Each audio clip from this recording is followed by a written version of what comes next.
하나님의 말씀은 고린도후서 12장에서 보시겠습니다. 고린도후서 12장 고린도후서 12장 7절부터 보시겠습니다. 7절부터 10절까지 보시겠습니다. 제가 가진 성경은 298페이지입니다. 298페이지 고린도후서 12장 7절부터 10절 말씀까지입니다.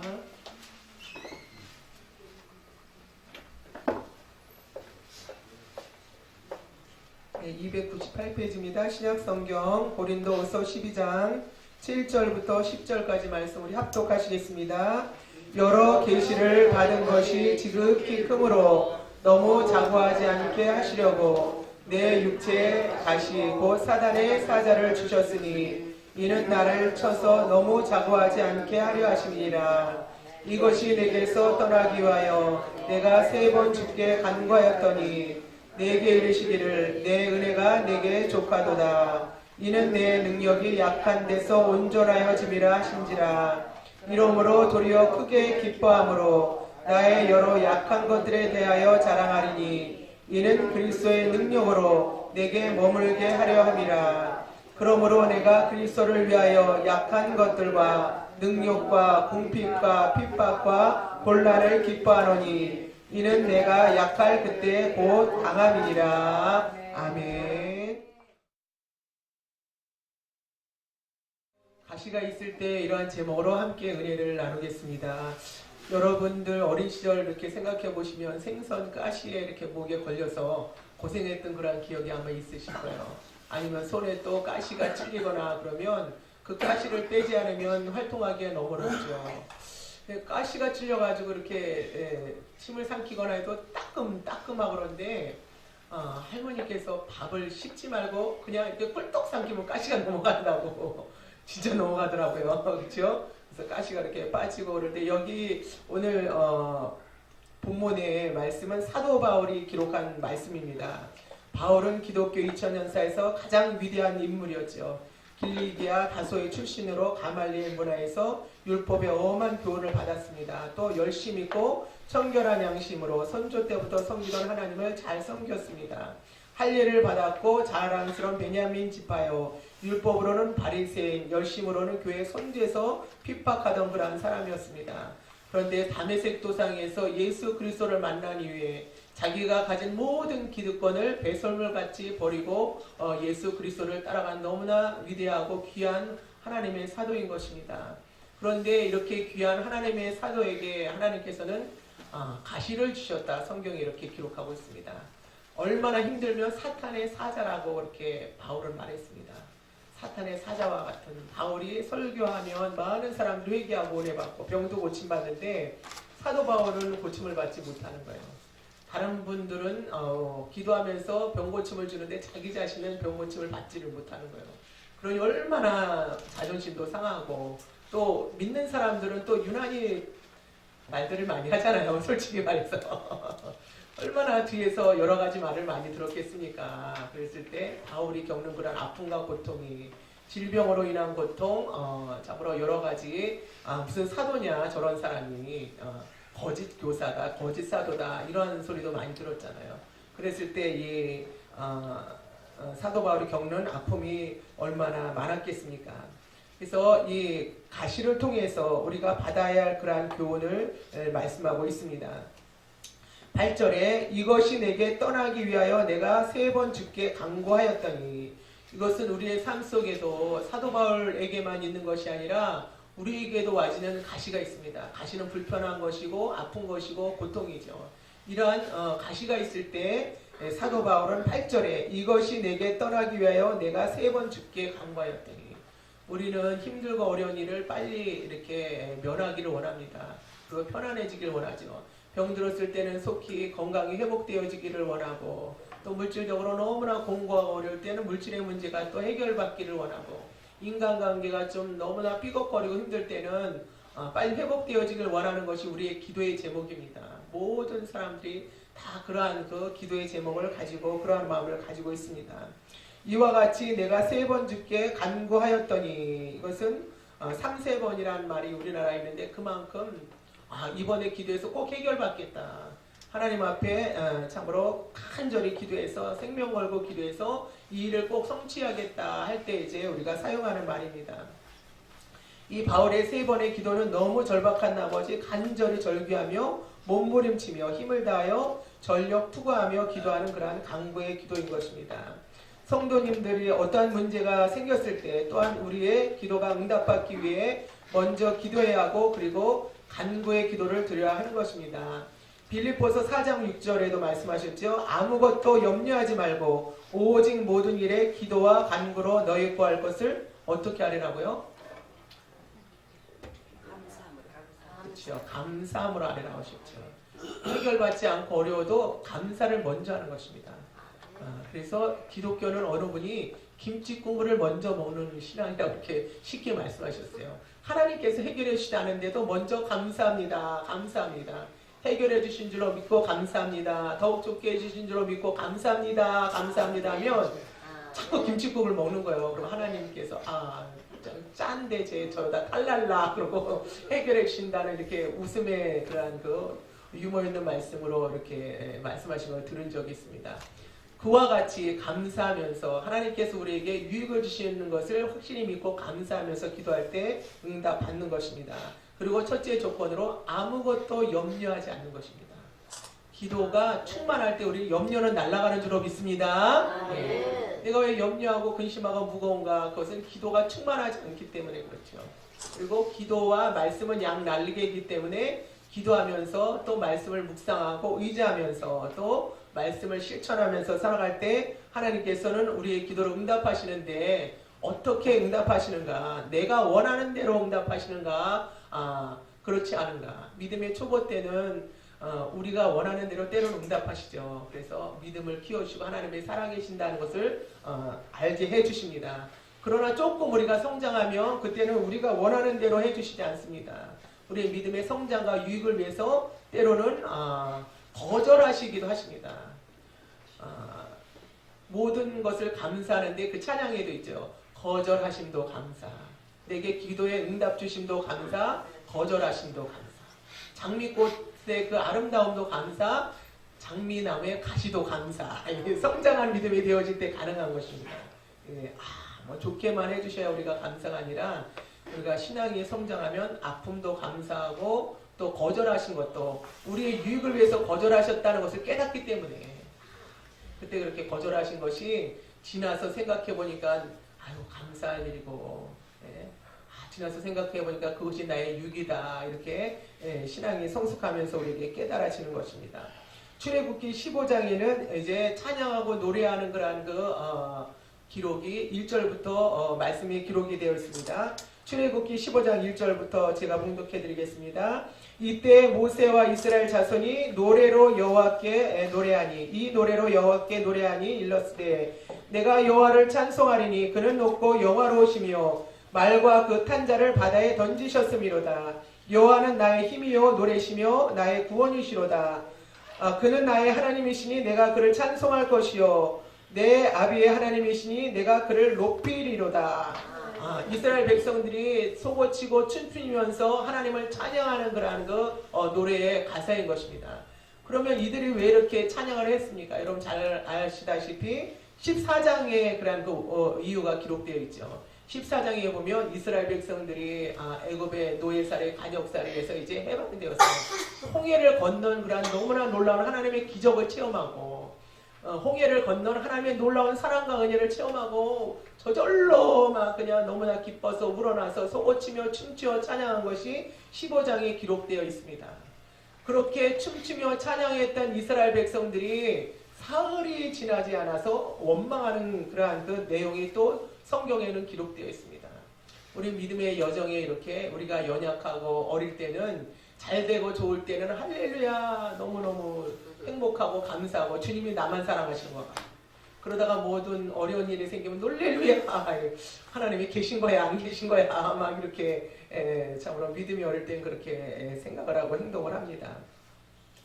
여기 15장 22절에 모세가 홍해에서 이스라엘을 인도하며 그들이 나와서 수르 광야로 들어가서 거기서 사흘 길을 행하였으나 물을 얻지 못하고 마라에 이르렀더니 그곳 물이 써서 마시지 못하겠으므로 그 이름을 마라라 하였더라. 평탄하고 물 좋은 곳으로 인도하면 얼마나 좋겠어요. 그런데 이렇게 마라 쓴물이 있는 수르 광야로 들어가서 사흘 길을 행하였으나 물을 얻지 못하는 그러한 곳을 지나게 되었습니다. 그리고 이 사막 기후에 사흘 동안 물을 얻지 못하고 물을 먹지 못하는 건요, 죽을 지경인 것이죠. 사흘을 사막을 걸어 다니는데 사흘 동안 물을 먹지 못한다. 이건 상상할 수 없는 고통인 것입니다. 그런데 마라에 이르렀더니 물이 있어요. 물이 없는 게 아니라 물이 있는데 얼마나 달려가서 그 목마르니까 물을 마셨겠어요. 근데 물을 마시는 순간 토하고 먹을 수가 없는 쓴물이고 또 그것을 마신 사람은 또 배탈이 나서 앓고 있고 막 이렇게 되어지면 얼마나 힘들겠습니까? 24절에 백성이 모세를 대하여 원망하여 가로되 우리가 무엇을 마실까? 백성은 원망하고 25절에 모세가 여호와께 부르짖었더니 원망하면 백성이 되고 기도하면 지도자가 되는 줄로 믿습니다. 예. 가정에서도 영적인 지도자가 있어야 되는 것이고 또 스스로 자신의 그런 삶에도 영적인 지도가 자신이 되어야 되는 거예요. 내가 나를 잘 또 지도하고 이끌어야 주님의 길로 갈 수 있기 때문에 그렇습니다. 25절에 모세가 여호와께 부르짖었더니 여호와께서 그에게 한 나무를 지시하시니 그가 물에 던짐에 물이 달아졌더라. 아까 사도 바울도 가시가 있을 때 3번 그 가시를 고쳐주시고 가시를 빼어주시기를 간구하였다 그랬죠. 여기 지금 이스라엘 백성도 홍해를 건너고 너무너무 즐겁고 그 춤추면서 찬양했던 이들이 수르 광야를 지나서 마라의 쓴물에 이르렀을 때 그 쓴물, 아픔, 가시와 같은 그 고통이 있었을 때 모세는 기도하고 이스라엘 백성은 원망했습니다. 원망이 전공인 사람이 있어요. 성경에 보면 계속 갈수록 또 원망하잖아요. 그래서 원망하는 사람 광야에서 다 죽었다고 성경에 기록하고 있습니다. 신앙생활을 하고 믿음의 생활을 하면서 우리가 온전할 수는 없지만 원망과 불평은 자꾸 줄어들고 기쁨과 감사가 넘쳐야 될 줄로 믿습니다. 한 샘에서 쓴물과 단물이 나는 것을 원치 않는다고 이렇게 말씀하셨습니다. 그런데도 평생 우리가 살아가면서 참으로 감당해야 될 그러한 그 보이지 않는 전쟁과 같은 것이죠. 우리의 내면에 감사와 찬양으로 가득 채워져야 되는데 그렇지 못한 부분들을 근본 기도회를 통해서 버리는 여러분이 되시기 바랍니다. 모세가 여호와께 부르짖었더니 기도하는 것은 너무너무 중요한 것입니다. 전심으로 기도하고 여호와께 해답을 간구하면 하나님이 응답 주시는데 모세가 여호와께 부르짖었더니 여호와께서 그에게 한 나무를 지시하시니 해답을 주시는 것이에요. 하나님께서는 우리의 인생의 문제에 꼭 해답을 주시거든요. 거절하시는 해답도 주시고 또 그 사람의 믿음의 분량에 맞게 하나님이 꼭 해답을 주셔요. 그래서 우리가 살아가면서 가시와 고통 가운데 치유되어질 수 있는 것은요, 깨달음이 중요합니다. 그 원인을 알게 되고 깨달음을 알게 되고 하나님의 섭리를 알게 되면 우리는 치유되어질 수 있는 줄로 믿습니다. 여기서는 이제 마라의 쓴물에서는 모세가 여호와께 부르짖었더니 한 나무를 지시하시니 그가 물에 던짐에 물이 달아졌더라. 이것은 영적으로 예수 그리스도를 또 예표하시기도 합니다.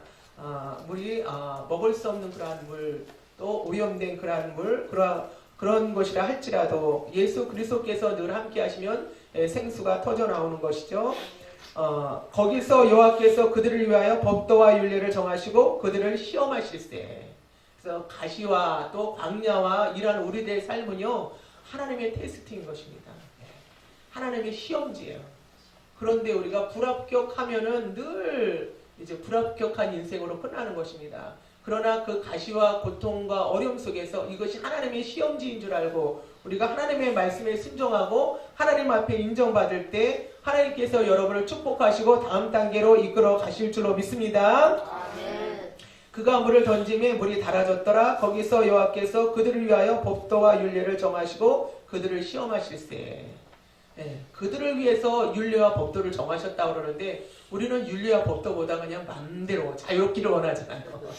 편한 게 좋고 자유로운 게 좋죠. 그러나 여러분 기업에서도 그렇고 학교에서도 그렇고 시험이 없다고 생각을 해보세요. 아무나 뽑을 수 없잖아요. 자격이 되는 사람을 뽑아야 되죠. 그러면 내가 어느 부분에 부족하구나. 신앙의 테스트에도 어느 부분에 내가 부족하구나. 언어를 사용하는 부분에 부족하구나. 아니면 인내하는 부분에 부족하구나. 그러한 것을 우리가 시험을 겪으면서 알게 되어지고 그러한 부분에 더 우리가 조심할 수가 있는 것입니다. 26절에 가라사대 너희가 너희 하나님 나 여호와의 말을 청종하고 나의 보기에 의를 행하며 내 계명에 귀를 기울이며 내 모든 규례를 지키면 내가 애굽 사람에게 내린 모든 질병에 하나도 너희에게 내리지 아니하리니 나는 너희를 치료하는 여호와입니다. 아멘. 이와 같이 고난과 아픔 속에 있다 할지라도 하나님의 말씀에 청종하고 하나님이 주는 그러한 시험 속에서 계명을 지키고 규례를 지키면 애굽 사람에 내린 모든 질병에 하나도 내리지 않는 치료의 은혜를 허락한다고 우리에게 말씀하셨습니다. 그와 같이 고난과 아픔을 통해서 주의 윤례를 배우게 되어지고 하나님의 테스트에 우리가 합격되어질 때 주님이 치료하시는 능력을 체험할 수 있는 줄로 믿습니다. 27절에 그들이 엘림에 이르니 거기에 물샘 12과 종려 70주가 있는지라 거기서 그들이 그 물 곁에서 장막을 치니라. 조금 전까지만 해도 사막이고 물이 써서 먹을 수가 없고 그런 가운데 있는데 이들이 인내하고 또 하나님을 바라보고 율례를 또 지키고 계명을 지키고 순종하며 나갔을 때 엘림에 이르렀다고 이렇게 말씀하고 있습니다. 엘림에는 물샘 12과 사막에서 물샘 하나만 있어도 오아시스라고 그러잖아요. 그런데도 물샘 12과 종려 70주가 있는지라 그들이 그 물 곁에 장막을 치니라. 얼마 전만 해도 원망하고 또 먹을 것이 없어 물이 써서 죽겠다고 그 고함치고 그렇게 원망했던 이들이 모세의 그러한 중보의 기도 하나님 앞에 부르짖는 그러한 기도를 통해서 하나님께서 주시는 해답을 받게 되어지고 엘림에 이른 것을 볼 때 우리는 지도자 한 사람의 역할이 얼마나 중요한가를 알 수가 있는 것입니다. 그래서 교회 안에서뿐이 아니라 가정에서도 또 숙소에서도 우리가 참된 지도자로 살아갈 수 있는 그러한 중심이 되어질 때 하나님께서는 우리 자신도 살리고 주변에 있는 사람도 살리는 그러한 아름다운 역사를 허락해 주실 줄로 믿습니다. 그러므로 아무것도 염려하지 말고 모든 일에 기도와 간구로 너희 구할 것을 어떻게 하래요? 감사함으로. 이해가 되지 않아도 하나님 이해가 되지 않습니다. 또 견디기가 너무나 힘듭니다. 너무나 애꿎은 소리입니다. 이럴 때를 할지라도 감사하는 여러분이 되시기 바랍니다. 그러면 감사의 그러한 응답을 주님께서 허락해 주시는 것이죠. 시골의 어느 청년이 중병을 앓고 걸어다니기도 힘든 그러한 가운데 있었습니다. 그런데 이 청년은 믿음이 있었어요. 시골길을 걷는데 큰 바위가 있어서 돌아가야 되는 거예요. 집에 갈 때도. 그래서 하나님 앞에 기도했습니다. 하나님 제가 너무나 몸이 힘들고 걸어다니기도 힘들어서 그냥 어그적 기다시피 다니는데 이 큰 바위 때문에 돌아가야 되고 너무나 힘듭니다. 하나님 이 바위 좀 치워주시옵소서. 믿음은 산도 옮긴다 그러는데 이 바위 좀 치워달라고 그렇게 계속 기도를 했습니다. 그런데 어느 날 꿈에 하나님께서 나타나셔서 얘야 그 바위를 매일 밀어라. 매일 밀어라. 그러면 내가 치워줄게. 그렇게 응답하셨다고 합니다. 그러면 내가 중병이 들었지만 매일 쓰고 믿음으로 미루면 어느 날 하나님께서 그냥 뚝 저 바위를 이렇게 퍼다가 딴 곳에다 없애주시던가 하나님의 기적을 베풀어 주시리라 생각하고 그 중병된 청년이 낑낑거리면서 그 바위를 흔들어봐도 흔들려지지도 않죠. 꼼짝도 안 하죠. 그러면서 몇 개월이 지났습니다. 7개월인가 8개월이 지났는데도 그 자리에 그대로 있는 거예요. 꼼짝도 안 하고. 그래서 너무너무 섭섭한 거예요. 하나님이 주신 응답이 진짜인가 내가 잘못 받은 응답인가 그렇게 생각을 했습니다. 그리고 섭섭한 마음도 생기고 주님 앞에 기도를 했습니다. 하나님 그렇게 바위를 밀으라고 그러셔서 제가 순종을 했는데 바위는 꼼짝도 않고 제자리에 있습니다. 벌써 7개월 8개월이 지났는데도 바위는 그냥 꼼짝도 않고 제자리에 있습니다. 그렇게 기도를 했어요. 하나님께서 그러시대요.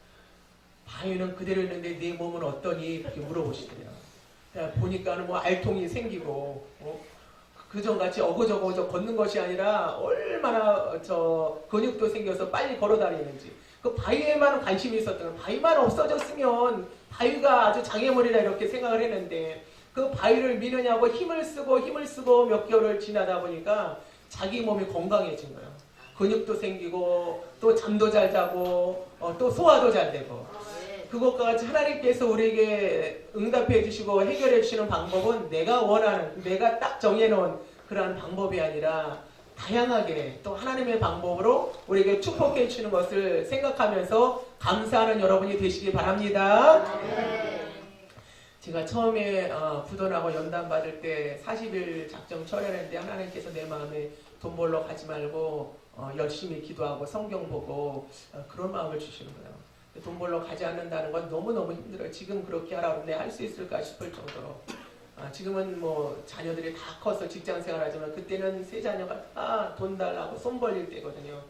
등록금도 내야 되고 먹여야 되고 입혀야 되고 막 그러한 입장인데 제가 40일 철회했는데 하나님이 돈 벌러 가지 말고 이 목을 하나님 앞에 메고 살라는 거예요. 그러니 기도를 해도 막 밤을 꼬박 새고 하죠.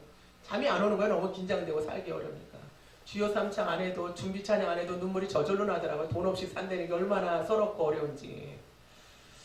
그런데 이렇게 우리가 신앙생활하고 인생을 살아봐도요. 이렇게 상처를 받을 때 치유가 되어져야 된다는 건 너무 중요한 것 같아요. 그때 우리 막내는 어려서 뭐가 뭔지도 모르고 그 막내는 그 얘기를 했어요. 엄마가 집에 늘 없는 거는 너무 섭섭하고 안 좋은데 어디 갔다 오면 우리 엄마가 까만 비닐로 안에다 맛있는 걸 가져와서 좋아요. 그렇게 얘기를 했던 기억이 있는데 요새 우리 큰애들하고 얘기하면 걔네들은 사춘기였거든요.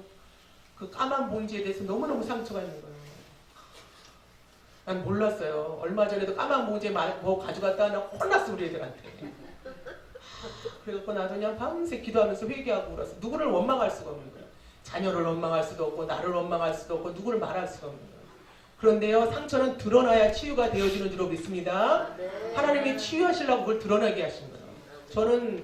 저도 몰랐지. 자녀 속에 그런 상처가 있는지, 또 자녀는 엄마의 마음속에 그런 상처가 있는지를 모르는 거예요. 근데 애들이 크니까 이제 이렇게 문자로 보낸 거예요. 엄마는 그래도 한창 먹을 때니까 우리 먹이려고, 엄마는 우리가 한창 먹을 때니까 우리 먹이려고 그걸 싸웠겠지만 우리는 그때 사춘기여서 엄마 마음을 몰랐어요. 제가 너무나 가슴 아프고 하나님을 원망하겠어요? 자식을 원망하겠어요? 나를 원망하겠어요? 내가 그래서 카톡으로 또 보냈어요. 너희들이 내가 그때 기도하지 않고 어디 가서 파출부를 해갖고 돈 벌어오면 눈에 보이잖아요. 그건.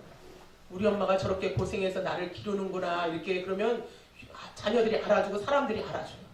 그런데 그냥 맨날 산에 가서 기도한다. 맨날 산에 가서 기도한다 그러고 교회 가서 청소하고 막 그냥 그러고 주방에서 끝나면 거기서 음식 좀 얻어오면 그걸 막 인정해주지 않는 거예요. 사람들은.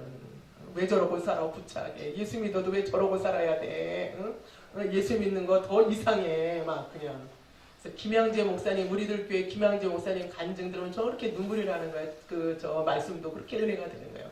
그 김양재 목사님 어머니도 맨날 몸빼에 그냥 똥냄새 나는 바지를 입고 맨날 교회 가서 그 청소하시고 어려운 사람들 그러면 그 집 가서 그렇게 그냥 몸빼 바지 입고 청소해 주시고 그렇게 살다가 새벽기도 가다가 오다가 이제 돌아가셨다는 거예요. 그래갖고 김양재 목사님도 엄마에 대한 정이 없다는 거예요. 그때 돌아가셨을 때도 울지도 않았다는 거예요. 울지도 않았다는 거예요. 그런데 예수님 만나고 사역자가 되어져 보니까 그 어머니의 은혜로 지금 내가 이 길을 가고 있구나 그러시면서 계속 눈물을 흘리시면서 말씀을 전하시는 거예요. 그래서 저도 위로가 되고 소망이 되고 주님 따라가는 것이 그렇게 외롭고 힘든 그러한 길이구나 그렇게 생각을 하면서 상처라는 것은 하나님께서 때로는 이렇게 드러내셔서 서로의 마음을 알고 또 기도하고 이해할 수 있도록 그렇게 하시는구나 제가 그렇게 생각하면서 여러분도 여러분의 마음에 상처가 있고 아픔이 있는 것을 자꾸 꽁꽁 싸서 묻어버리지 마시고 주님 앞에 얘기하는 여러분이 되시기 바랍니다. 주님 앞에 말씀하시고 또 내 마음을 알아주고 기도해 주실 그냥 내 마음을 알아주지 않고 이거를 막 자꾸 소문내고 막 그런 사람한테 말고 그러한 사람한테 말고 진짜 소문내지 않고 진정으로 사랑하고 위로하고 기도해 줄 수 있는 그러한 분들한테 마음을 좀 터놓고 얘기하셔서 치유받는 여러분이 되시기 바랍니다. 그러면서 이제 나중에는 문자가 또 온 거예요. 우리 애들이 엄마 죄송하다고. 우리가 엄마 마음 모르겠어요. 엄마를 누구보다 사랑하고 그러니까 엄마 걱정하지 마세요. 열심히 살면서 효도하려고 그런다고 이제 그런 문자를 이렇게 보내줬을 때 너무너무 감사하고 그리고 우리 애들은 나한테 절대 돈 안 주려고 그래요. 뭘 사줘 꼭. 예, 그냥 뭘 좋은 걸 사줘. 우리 엄마는 돈 주면 교회 가고 뭐 어디 나는 다 주니까 애들이 그것도 상처가 되는 거예요. 그냥 쓰고 그래서 해주면 우리 엄마는 맨날 그냥 그러고 다닌다고 그러는데 그것도 지혜가 아닌 것 같아 지금 생각해보니까요. 과거에 제가 이렇게 봉사할 때 어느 권사님 두 분이 계셨거든요.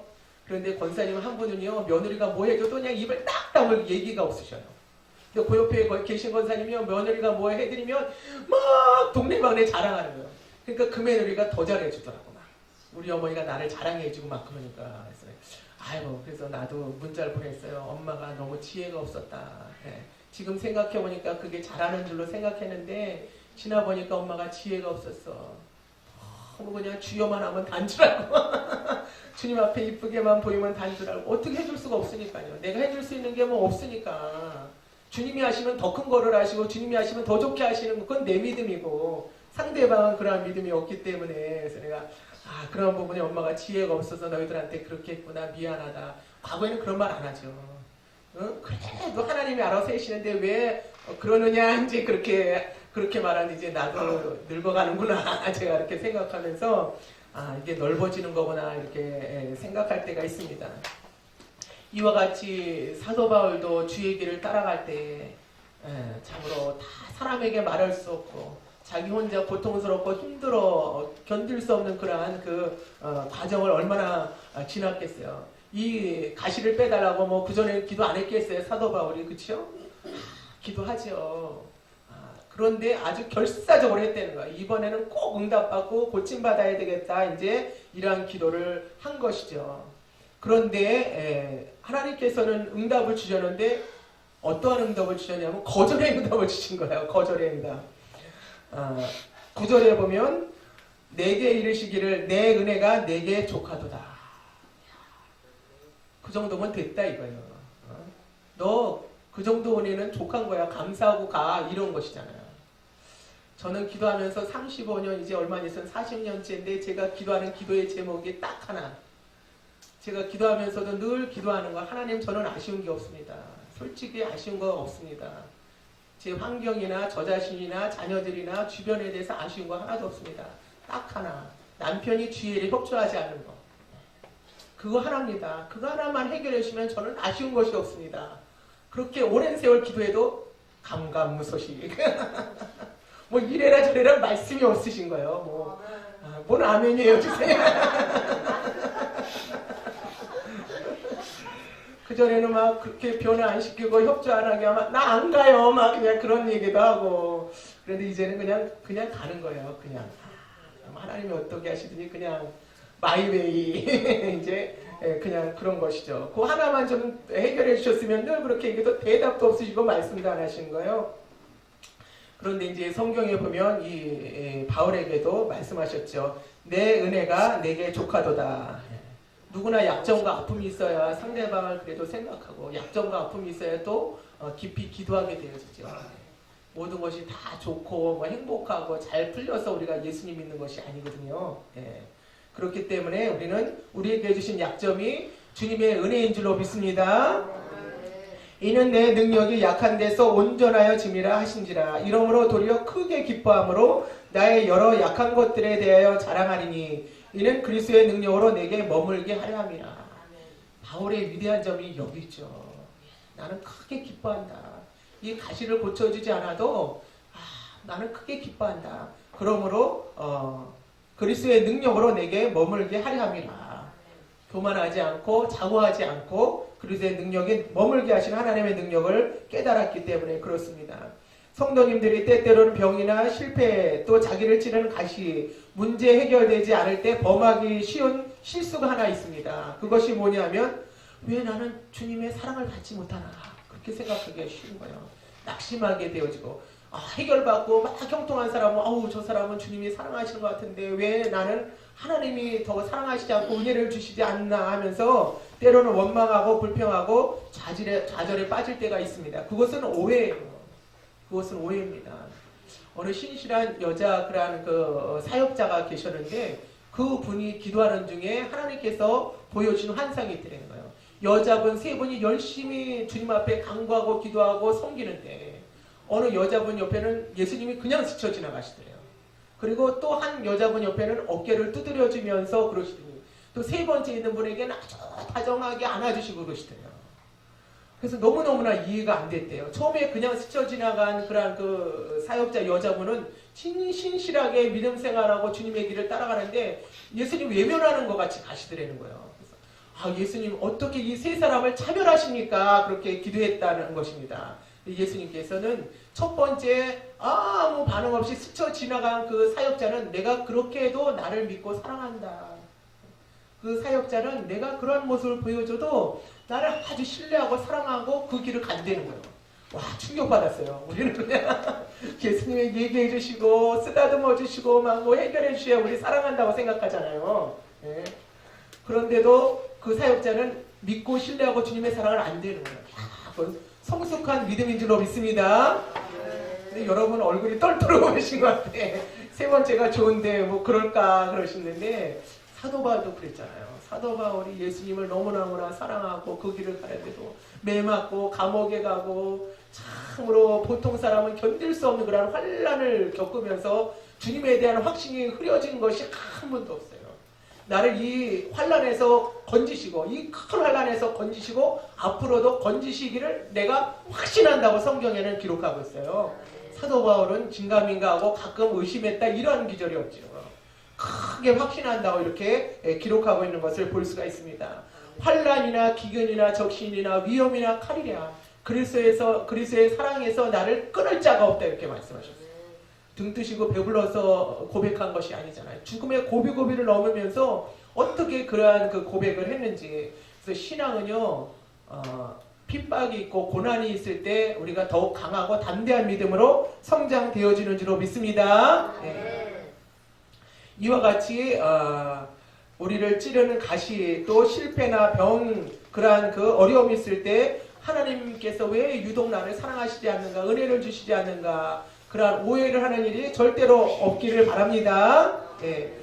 이러한 가시들이 그대로 있다 할지라도 나는 하나님의 큰 은혜를 받고 있다는 사실을 망각해서는 안 되는 것입니다. 나는 이미 구원받은 하나님의 자녀요 하늘나라 시민권을 받은 자인 것입니다. 그러므로 이 가시들을 통해서 하나님을 더 의지하라고 이 아픔과 가시를 통해서 하나님을 더 의지하라고 하나님께서 주신 그러한 사인이라는 것을 기억해야 하는 것입니다. 주님을 사모하며 결국 하나님께 영광 돌리는 삶으로 승리하게 하심을 믿고 인내하는 믿음의 사람이 되어야 하는 것입니다. 그래서 바울은 내게 준 은혜가 족하도다 하시는 주님의 말씀에 그의 약함과 가시들을 하나님의 은혜구나. 이것이 하나님의 은혜구나. 내가 약하고 가시 있는 이것이 하나님의 은혜구나 하는 것을 깊이 깨닫고 오히려 감사했다고 기록하고 있습니다. 우리가 고난의 대명사인 그런 그 욥을 알잖아요. 구약 성경의 욥은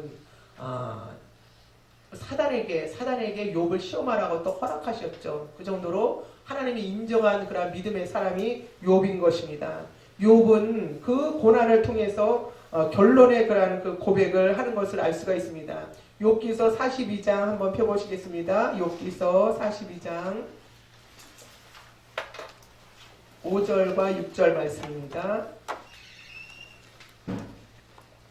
욥은 하루아침에 재산이 다 날아가고 망하고 또 그 자식들이 하루아침에 다 사고로 죽게 되죠. 그리고 아내도 남편에게 하나님을 저주하고 죽으라고 그러고 떠나잖아요. 그리고 몸이라도 건강하면 살아갈 텐데 몸에도 악장이 나서 기왓장으로 막 긁을 정도로 그러한 고통 가운데 있었습니다. 그러한 욥의 그러한 그 고백과 신앙의 결론을 42장 5절 6절에 볼 수가 있습니다. 5절 6절 함께 읽겠습니다. 시작. 내가 주께 대하여 귀로 듣기만 하였사오니 이제는 눈으로 주를 배움나이다. 그러므로 내가 스스로 하나고 티끌과 제 가운데서 회개하나이다. 아멘. 욥이 과거에는 귀로 듣기만 했다는 것입니다. 신앙생활과 교회를 다녀도 하나님의 사랑이신다. 응답하신다. 가시가 있어도 그것이 은혜다. 이거 맨날 남의 소리로만 들리고 다른 사람의 간증으로만 듣고 그렇게 가는 분이 있습니다. 그리고 과거에 나도 그랬었어. 과거에 나도 그런 적도 있지. 그러고 세월을 가는 것은 너무나 어리석은 것이죠. 근데 욥은 그러한 고난과 환난을 통해서 내가 죽게 대하여 귀로 듣기만 하였었더니 이젠 눈으로 본다는 거예요. 체험하는 신앙이고 또 너무너무 가까운 그 관계가 되어졌다는 것입니다. 그러므로 내가 스스로 하나고 티끌과 제 가운데서 회개하나이다. 이런 신앙의 고백을 한 것을 알 수가 있습니다. 이와 같이 사도 바울은 가시가 있을 때에 생명 걸고 간절히 기도했죠. 그래서 우리도 아픔과 고통이 있을 때 간절히 기도하고 주님의 음성을 듣는 여러분이 되시기 바랍니다. 네. 그리고 두 번째로 그 가시가 있기 때문에 내가 예수님을 떠나지 않고 그 가시가 있기 때문에 기도하는 사람이 되어지고 갈라디아서에는 어리석도다 갈라디아 사람들아 영으로 시작했다가 육체로 마치겠느냐. 처음에는 주님의 은혜 받아서 주님의 뜻대로 살려고 발버둥 치고 노력하다가 세월 가서 10년, 20년, 30년 지나니까 형식만 남은 거예요. 신앙이 그게 무서운 거예요. 굳어버리는 거예요. 애기들 때는 얼마나 부드러워요. 막 피부도 그렇고 뼈도 그렇고. 그런데 인생이 자꾸 지나가고 세월 지나가고 늙어지면 얼마나 우리가 굳어지잖아요. 그러면 넘어져서 다쳐서 이게 붓기가 어렵죠. 신앙도 똑같거든요. 신앙도 세월이 지나고 자꾸 은혜 받지 않고 재충전하지 않으면요. 신앙도 형식만 남는 거예요. 그리고 화석화되죠. 굳어져 버리는 거예요. 그래서 주님과는 관계 없고 마음도 굳어져 버리고 둔해져 버리고 주님에 대한 감격도 없고 사랑도 없고 그렇게 되어진 건 너무나 불행한 일입니다. 그런데 우리에게 가시를 주셔서 때로는 아픔을 주셔서 회개하게 하시고 주님의 은혜를 재충전할 수 있도록 은혜 주시는 거 귀한 그러한 주님의 사랑인 줄로 믿습니다. 아멘. 그리고 세 번째로 가시의 유익을 생각하며 감사의 사람이 되어야 하는 것입니다. 그 가시 때문에 겸손하게 되어지거든요. 가시 때문에 낮아지게 되어지고 가시 때문에 상대방의 입장도 이해하게 되어지고 그것과 같이 7절부터 9절을 보면 자신의 약한 가시들 때문에 오히려 간증하고 기뻐하고 감사하며 자신의 약함을 자랑하였다 이렇게 기록하고 있습니다. 왜냐하면 우리는 자신의 약함을 자랑하고 그리스도를 자랑하는 것이죠. 우리 믿음의 사람들은 그리스도를 자랑하는 것이지 나를 자랑하는 것이 아니죠. 예수님을 자랑하고 교회를 자랑하고 복음을 자랑하는 여러분이 되시기 바랍니다. 하나님의 강하신 그의 능력은 자신의 약한 가시로 인하여 하나님을 더욱 의지하는 자에게 온전히 임하시기 때문에 그렇습니다. 우리가 나의 약함과 가시로 인해서 주님을 더욱 의지하고 기도할 때 영적인 그러한 능력자로 하나님께서 여러분을 축복하시고 쓰실 줄로 믿습니다. 그러므로 우리는 가시로 인해서 고통과 아픔으로 인해서 낙심하는 자가 되어지지 말고 사도 바울과 같이 기도와 간구의 사람이 되어주시길 바랍니다. 기도한다는 것은 너무너무 축복이에요. 그래서 잠 안 오고 그럴 때 잠이 왔으면 하고 뒤척거리고 막 왜 잠 안 오나 그러지 마시고 일어나 앉으셔서 무릎 꿇으시고 기도하시다 잠 오면 주무시면 돼요. 그냥 기도하시고 하나님이 기도하라는 사인인가 보다. 그리고 일어나 앉아 무릎 꿇으면 잠이 또 빨리 와. 그러면서 잠을 푹 주무시는 여러분이 되시기 바랍니다. 네. 그리고 제가 이제 이렇게 집에 왔다 갔다 4시간이 왕복 걸리잖아요. 그래가지고 우리 교회 집사님 그 집에 기도처를 하나 또 딱 정해놔가지고 꼼짝 마라 하나님이 너 여기 또 와가지고 더 기도해라 막 그런 마음을 주시는 것 같아요. 그래서 그쪽을 지나가는데 어느 분을 또 만났어요. 목사님 여기 오시면 여기 기도하러 올 분이 있어요. 그러시더라고요. 근데 제가 이렇게 마음이 편하더라고요. 근데 지하거든요. 나는 지하를 안 좋아하는데 고개를 숙이고 내려가야 돼요. 그래서 집에서 기도하다가 하나님이 겸손해라. 고개를 숙여라. 예수님을 생각하면 어디는 못 가겠어요. 그렇죠? 너 더 고개 숙이고 다녀라. 그러시는 것 같다. 이제 제가 그런 생각을 했습니다.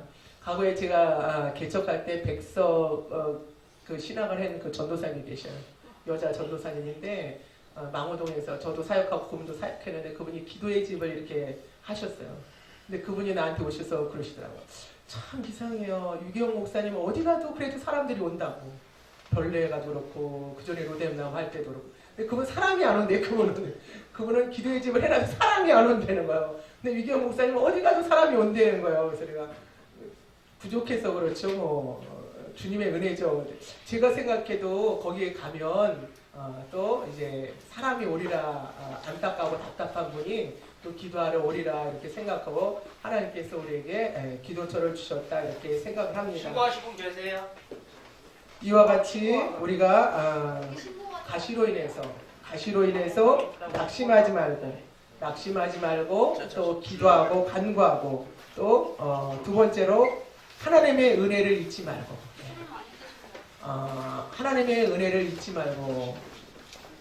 우리가 은혜는 너무 빨리 잊어버리잖아요. 원망하고 섭섭한 일은 그렇게 많이 생각하면서 하나님의 은혜를 빨리 잊어버리고 사탄은 그것을 빼앗아가거든요. 사탄이 우리에게 멸망과 아픔과 고통을 주려고 계략을 꾸미지만 가장 그 공략하는 것은 은혜를 뺏어가는 거예요. 사탄은 은혜를 뺏어가거든요. 은혜를 뺏어가면 나머지는 다 무너지게 되어 있습니다. 하나님의 은혜와 사랑을 뺏어가면 나머지는 다 무너지게 되어 있습니다. 은혜가 있을 때 우리가 예배를 사모하게 되어지고, 은혜가 있을 때 주님의 뜻대로 살기를 원하고, 은혜가 있을 때 우리가 사랑하는 마음이 생기잖아요. 그래서 은혜 받으세요, 은혜 받으세요. 그것은 하나님의 사랑 받으시라는 거예요. 하나님의 사랑 받으시고, 하나님의 격려 받으시고, 하나님의 후원 받으시라, 그러한 은혜, 그러한 뜻입니다. 하나님께서 여러분의 백그라운드가 되어주실 때 우리는 힘들고 어려운 세상 속에도 승리할 수 있는 줄로 믿습니다. 그리고 가시의 유익을 생각하셔야 돼요. 지금 내가 고통스러운 가시가 있지만 이것 때문에 내가 믿음을 지키고 살아가고, 이 가시 때문에 그래도 주님을 더욱 의지하고 살아가게 되고, 어떻게 하면 이 아픔과 고통을 축복으로 바꿀 수 있을까 생각하면 말씀 순종밖에 없죠. 기도는 많이 하는데 말씀 순종 안 한다면 그것은 거짓 믿음이고, 잠언서에도 보면 주의 율례에 귀를 막고 기도하는 것은 안 들으신다고 했어요. 하나님의 말씀은 듣지도 않고 실천도 안 하면서 기도하면서 이루어달라, 그걸 사탄만 역사하게 돼요. 뭐가 이루어졌다 그러면 욕심 들어와가지고 오히려 나중에 더 고통스러운 일이 생기는 것입니다. 그래서 우리는 가시나 그런 어려움 가운데 그 고통 속에서 주님이 주는 유익, 고난당한 것이 내게 유익이라. 그 고난을 통해서 내가 주의 율례를 배우게 되었나이다. 과거에는 내가 열심히 살아서 잘 살아보려고 노력하고 발버둥 쳤는데 되는 것 없어. 지나보니까 그것은 내 마음대로 내 뜻대로 살았기 때문에 이제는 방향을 바꿔서 하나님의 말씀대로 순종하고 살아갈 때 하나님께서 우리에게 유익되게 하시고 또 복되게 하시는 것을 체험할 수 있는 줄로 믿습니다. 오늘 이 말씀 기억하시면서 우리에게 가시와 고통과 아픔이 있을 때 최선을 다해서 기도하는 여러분, 조금 기도해서 병아리 눈물같이 한번 눈물을 흘리고 끝나면 응답 없어요. 때로는 생명 걸고 기도하고 철야도 하고, 때로는 금식도 하면서 주님의 음성을 들을 수 있는 그런 간절한 기도를 하는 그러한 기회로 삼으시는 여러분이 되시기 바랍니다. 그리고 지난날 생각하면서 원망 불평할 그런 일만 생각하는 것이 아니라 그것은 대화하고 기도해서 치유받으시고, 이날까지 하나님이 도우셨던 일들, 하나님이 축복하셨던 일들, 좋게 하셨던 일들을 기억하고, 또 세 번째로는 이 고난을 통해서 더 성숙한 사람, 하나님의 말씀에 순종하는 사람, 이 고난 속에 있는 사람들을 건져줄 수 있는 그런 사람으로 우리를 키워가신다는 그런 그 가시의 유익을 생각하면서 감사하고 승리하는 여러분이 되시기 바랍니다. 주여 삼창하시고 이 말씀 붙잡고 기도드리겠습니다. 주여, 주여, 주여. 할렐루야. 존귀하신 하나님 아버지, 감사의 영광을 드립니다. 사도 바울도 참으로 귀한 하나님의 그러한 그 사역을 하면서 하나님께서 허락하신 사단의 가시, 그 아버지 하나님이여, 그 가시를 통하여 고통 가운데 아버지 주님 앞에 절규하며 세 번이나 생명 걸고 기도하여 그 가시가 아버지 하나님이여 제거되기를 기도했습니다. 하나님이 주시는 응답은 거절의 응답이요, 그 가시를 통하여 주님의 은혜가 머무르며 주님의 능력이 머무르며 약할 때 강한 되시는 하나님의 은혜를 체험하게 하시기 진심으로 감사합니다. 저희들도 우리의 삶 속에서 우리가 원치 않는 그런 아픔과 고통과 어려움 속에서 그 가시의 유익을 생각하는 저희들이 되어지게 하여 주옵소서. 고난을 통하여 주의 율례를 배우게 되어지며 믿음의 사람, 말씀의 사람이 될 수 있도록 우리를 이끌어 가심을 생각하며 감사하는 저희들이 되어지게 하여 주시옵소서. 근본 집회를 통하여 회복되어지는 영혼들이 있게 하시고 치유되어지고 참으로 주님의 말씀대로 살아갈 수 있는 신실한 믿음의 자녀들이 되어질 수만 있도록 역사하여 주시기를 간절히 바라고 합니다. 사람에게 다 말할 수 없는 우리 삶의 아픔과 고통과 어려움을 하나님만이 해결하실 수 있는 줄로 믿습니다. 치료자가 되어주시고 능력자가 되어지고 회복자가 되어주시는 줄로 믿습니다. 아비가 자식을 불쌍히 여긴과 같이 우리 인생을 불쌍히 여기시고 회복하시는 하나님의 놀라운 능력과 사랑이 우리 사랑하시는 모든 교우분들 위해 그 가정과 자녀와 봉사 위에 충만하게 역사하여 주시옵소서. 모든 것을 주님께 간구하고 의지하며 예수 그리스도의 이름으로 기도드립니다.